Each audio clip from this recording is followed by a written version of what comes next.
Io spero che siate tutti motivati per questa serata, perché è una serata piena di gravità. Quanto a contenuti, in Sardegna o per la Sardegna, i documenti che si sono trovati sull'isola sono stati o negletti, abbandonati, si è fatto finta di nulla, e questa è classica della Stele di Nora, e gli altri quando li hanno tradotti, alcuni li hanno tradotti benino, altri li hanno tradotti male.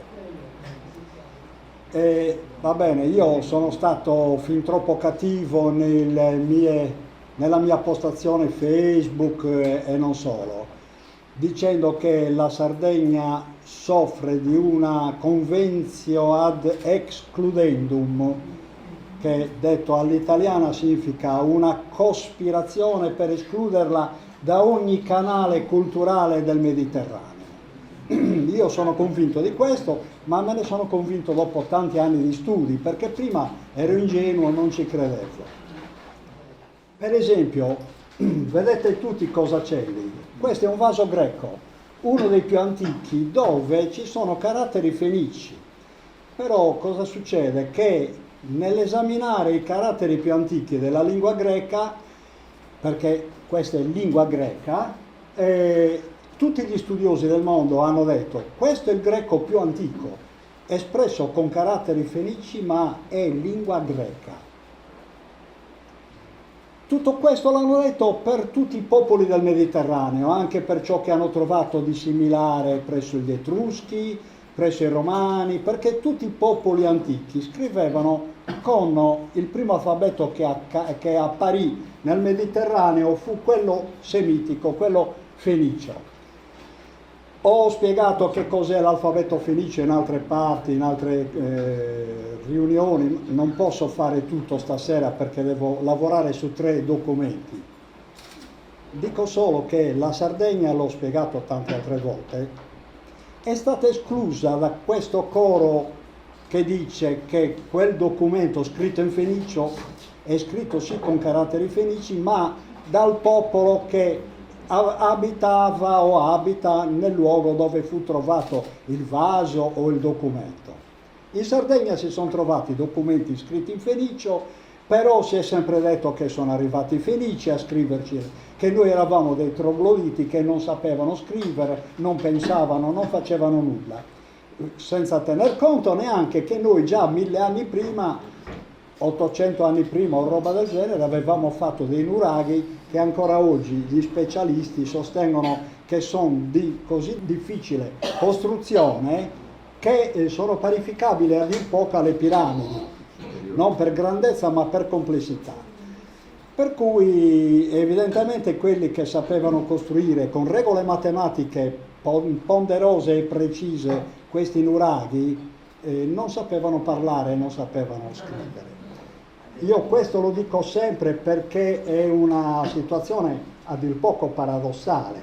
Convenzio ad excludendum, chi ha studiato il latino mi capisce al volo. E noi come studiosi, io come studioso questo devo dirlo e devo farlo registrare anche dappertutto su YouTube intanto, perché non è possibile continuare con questa storiella che fa malissimo non solo alla cultura sarda ma alla cultura mediterranea. Questo è un guerriero Peleset, filisteo.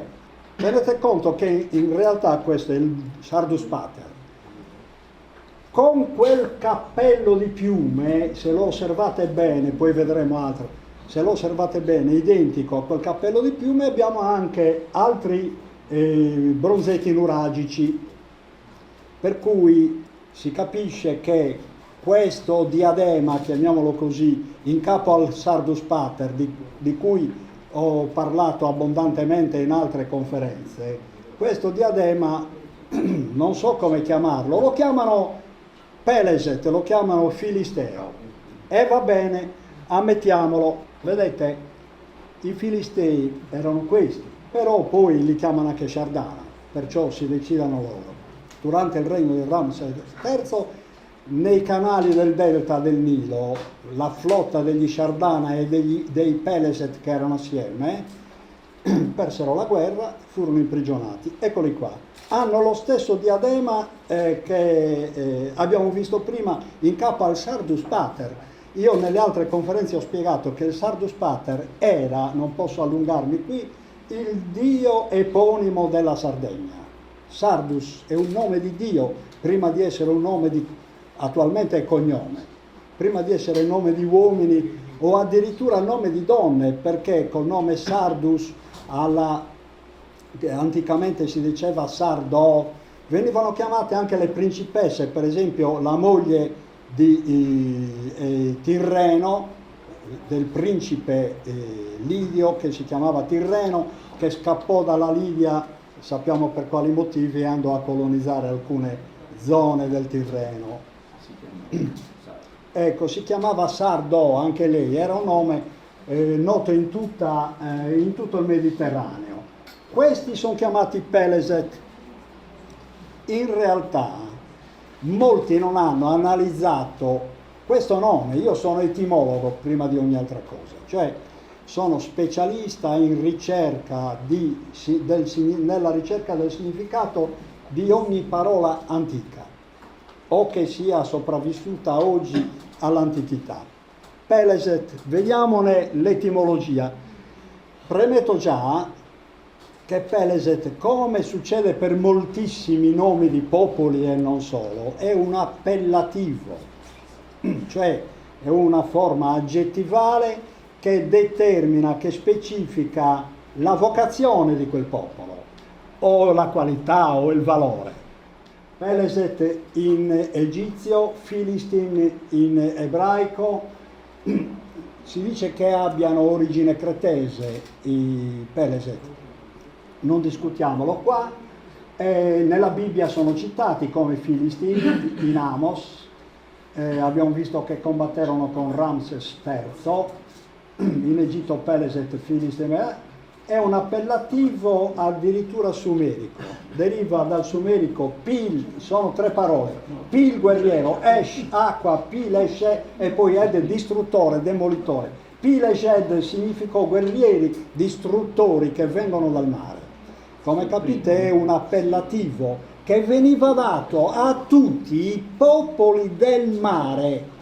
Io questo ci sono arrivato indagando le etimologie, cosa a cui nessuno studioso al mondo è ancora pervenuto. Per cui l'origine ignota dei Peleset rimane ancora, è sfido che rimane, perché era un appellativo che è relativo a tutti i popoli del mare, i quali, guarda caso, fra l'altro conoscevano già la tecnologia del ferro.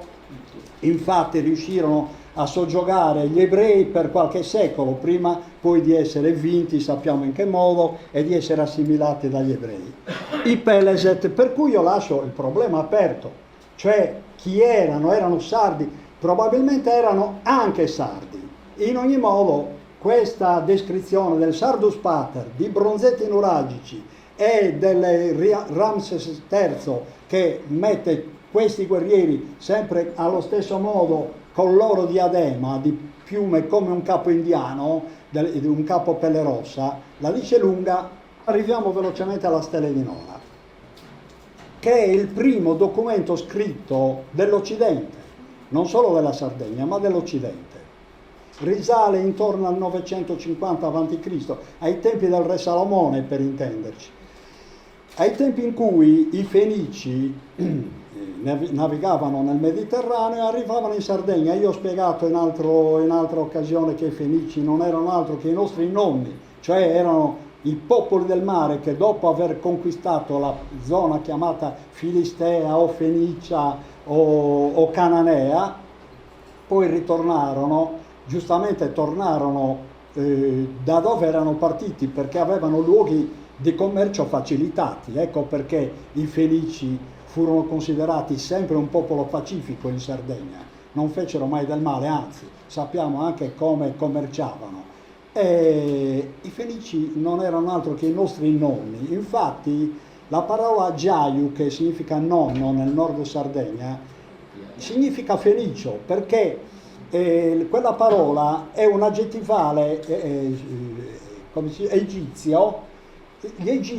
gli egizi chiamavano la cananea Jahu, per cui è chiaro che Jahu è un aggettivo relativo a quelli che abitavano in quella terra là, da cui prese il nome la parola Jahu, nonno, nel nord Sardegna, Jahu, eccetera.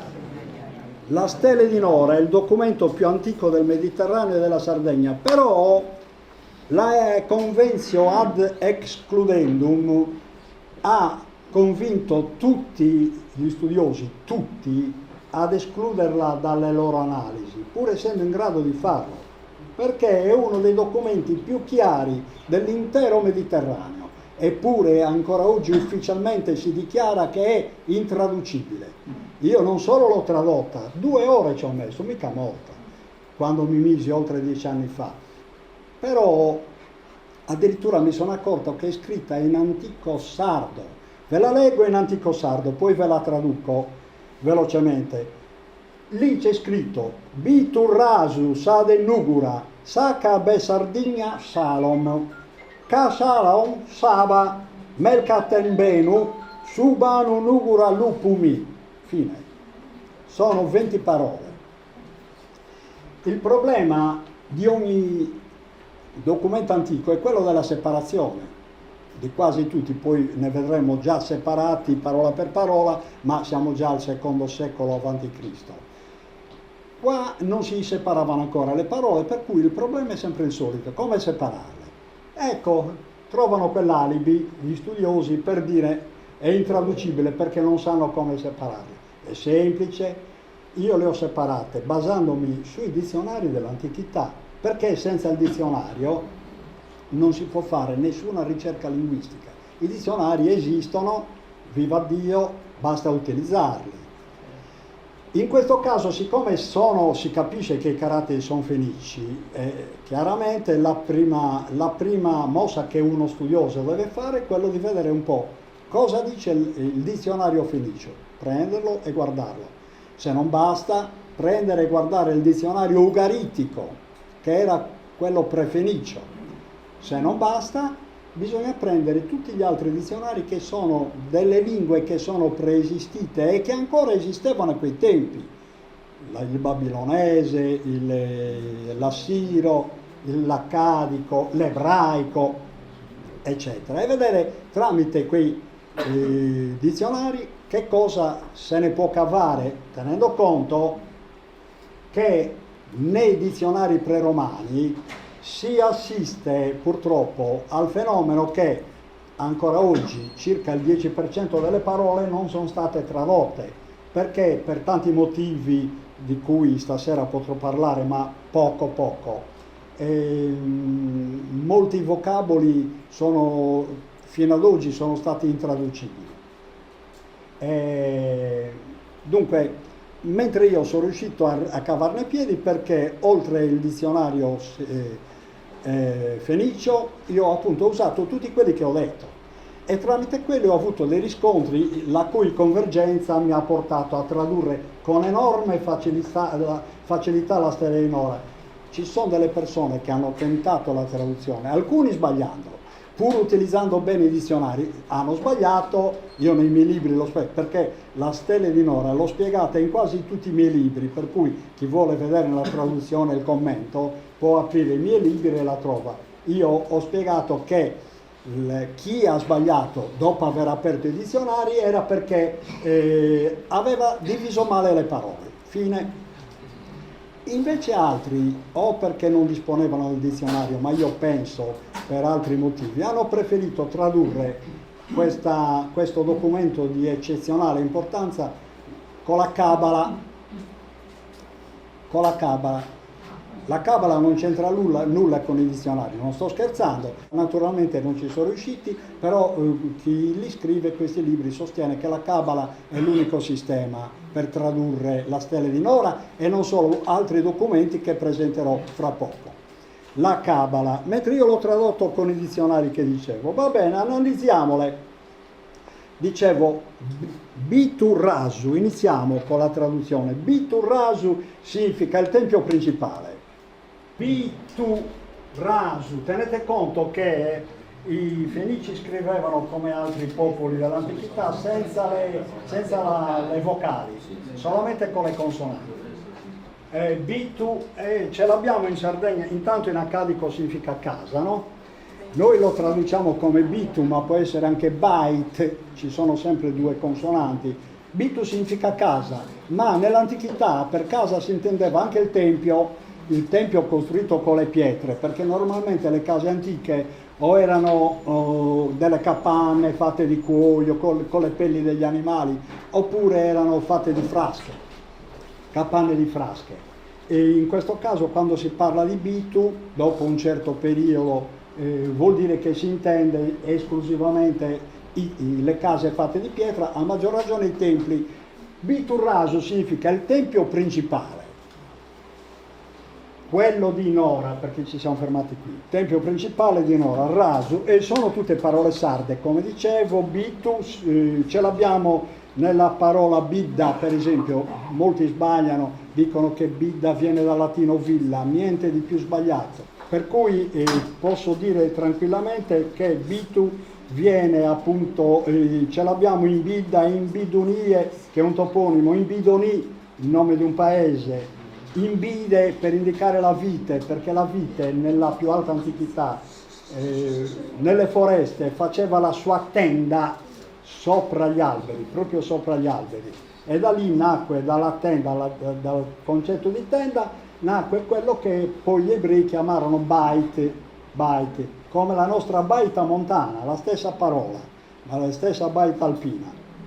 Bide è appunto baita, dall'accadico bitu, eccetera, che significa tempio o insediamento, insomma. Rasu, ce l'abbiamo in due parole fondamentali in Sardegna. Rasu significa eccelso, infatti abbiamo il Monte Rasu, che è il più alto, 1236 metri, il più alto della catena del Margine d'Oceano. E poi ce l'abbiamo anche nella frase pane e caso e bino a raso. Bino a raso, che non significa, come alcuni poco conoscitori della lingua sarda, non significa a raso. L'acqua è sempre orizzontale, a raso. No, significa al colmo, a raso, al colmo. Qua ci sono due sci. Strano, vero? Però per gli antichi non era strano. Quella di significa, quella di letteralmente, sa, lo diciamo ancora oggi in sardo. Quella de, noi tradurremmo quella seconda S, sci. La tradurremo come de oggi, perciò Cussade Nora, eccolo qua Nora, Nugura, è scritto Nugura o Nogora, è uguale al nome del paese, del villaggio di Nugoro, Nugura, che anticamente veniva scritta Nuura con doppia U, anzi 3 U addirittura. I semitisti lo scrivono con 3 U, Nura, che significa bagliore di Dio, insomma. Bagliore di Dio, e tutto questo è collegato con i nuraghi, sono antichi altari del dio Sole, e perciò Nora, Nuru significa luce letteralmente, Nuru o Nura significa letteralmente bagliore di Dio, per cui Nora, oggi noi la chiamiamo Nora adeguandola alla parola sempre semitica Nura o Nuru, che significa luce, bagliore. Però anticamente era scritta Nuru, da cui Nugoro attualmente, Nugoro. Quella U è una gutturale che è stata trasformata poi in Gu in Sardegna. Nugoro era chiamata così perché anticamente, nella più alta antichità, era un territorio benedetto da Dio. Usiamo questi termini, benedetto da Dio, perché se voi osservate la topografia di Nuoro, era un altopiano isolato da tutte le parti, che scendeva rapidamente verso Marreri e risaliva a un certo punto verso il monte Ortobene, però era più che altro un altopiano, una specie di grande sella che era piena di nuraghi. Nuoro si è sviluppata inglobando e poi distruggendo al suo interno una serie di nuraghi. Ecco perché il territorio veniva chiamato Nuru, cioè letteralmente bagliore di Dio, sempre per onorare tutti i nuraghi che appunto erano altari del dio Sole. Dunque, Nogora, Sha, quella Sa, noi diciamo oggi, K, questo è H, che oggi pronunziamo K. Questa è una A, non si vede bene ma è una A. K, noi lo diciamo ancora, quella che insomma. Che B, Chardin. B, ce l'abbiamo ancora oggi, ci sono un sacco di parole in Sardegna con la B. Per dire vista, per esempio, vista la c'è, no? Quel B è una B, un avverbio di luogo dell'antico linguaggio mediterraneo che era tipico anche della Sardegna. Bintrada, bindada, eccetera. Questo B ce l'abbiamo in migliaia e migliaia di formazioni. Per cui B è sempre parola sarda, Chardin o Chardin, dipende come lo vogliamo pronunziare, io lo chiamerei Chardin, anzi, per meglio intenderci, siccome la parola Sardegna è una parola sumerica, che significa letteralmente la terra dei sardi, Gna è una parola sumerica che significa terra, casa, letteralmente, la casa sardi dei sardi. Sardegna, perciò Sardegna la casa dei sardi. Anticamente si diceva Sardigna, non Sardina o che so io, no? O Sardinia alla romana. I sardi non avevano la gni e dicevano gna, punto e basta. Ecco perché loro scrivevano Sardinia, perché non potevano scrivere in altro modo.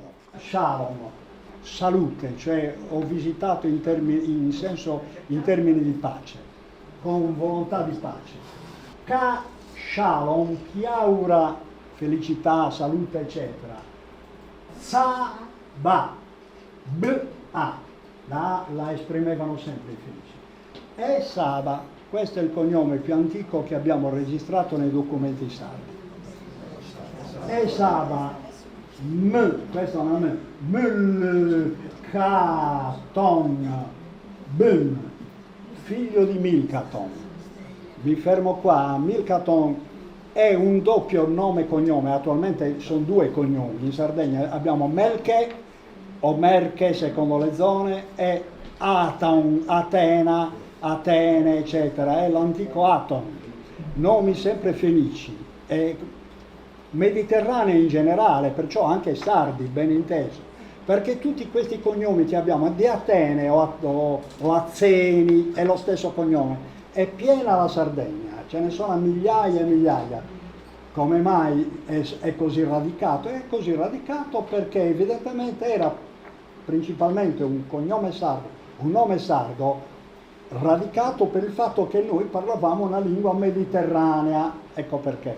Sono parole e cognomi mai importati dalla Sardegna tramite colonizzazione, come dicono i detrattori della cultura sarda. Prima della colonizzazione romana i sardi non avevano mai subito nessun imperio, perciò commerciavano nel Mediterraneo liberamente e perciò portavano e ricevevano cultura paritariamente. Questi cognomi talvolta li troviamo anche nel Mediterraneo, ma non sempre. Per esempio Saba è famosissimo, la regina di Saba, c'è in Israele, c'è in Libia, attualmente lo troviamo in Marocco, in Egitto, dappertutto, Saba. Perciò era un cognome, un nome antico che è diventato cognome, che è mediterraneo. E così dobbiamo, figlia di Milcaton Benu, Milcaton Ben, Milcaton Ben, io lo scrivo mettendoci le vocali come Benu, in semitico Ben, figlio, in accadico Binu, in arabo Bin Laden, figlio di Laden. Bene, in italiano abbiamo Bene, il cognome Bene, sempre significa anticamente era figlio. Poi abbiamo in Sardegna il cognome Benassai,